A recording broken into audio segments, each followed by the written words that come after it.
Saudi আরবে এক আদালত হয়েছে। আদালতে দুই ভাই ঝগড়া করছে। এক ভাই বলছে মাকে আমি রাখবো, আরেক ভাই বলছে না মাকে আমি রাখবো। দোনো ভাই ঝগড়া করছে মাকে ঘরে রাখার জন্য। এরপর এক ভাই মাকে নিয়ে চলে যাচ্ছে, আরেক ভাই মাটিতে গড়া দিতে দিতে অবস্থা খারাপ। সৌদি আরবে আদালত হয় মা বাবাকে ঘরে রাখার জন্য, আর আমাদের দেশে আদালত হয় মা বাবাকে ঘর থেকে বের করার জন্য, ঠিক কিনা? যুবক, তোমাকেই বলছি, তোমার বন্ধু তোমার আপন নয়, তোমার বউ তোমার আপন নয়, তোমার শ্বশুর শাশুড়ি তোমার আপন নয়। এই পৃথিবীর বুকে আপন হলো তোমার মা এবং তোমার বাবা। করোনা আসার পরে প্রমাণ করে দিয়েছে কে আপন।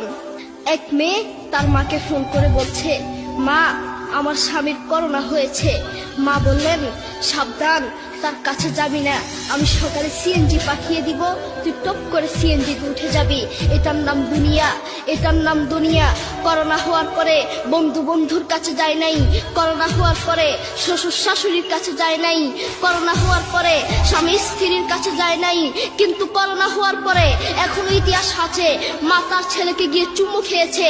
করোনা হওয়ার পরে এখনো ইতিহাস আছে, বাবা তার ছেলেকে কাঁধে নিয়ে হাসপাতালে গিয়েছে, ঠিক কিনা? যুবক, তুমি তোমার মাকে কিছু মনে করছো না, তোমার মাকে তুমি ঘর থেকে বের করছো।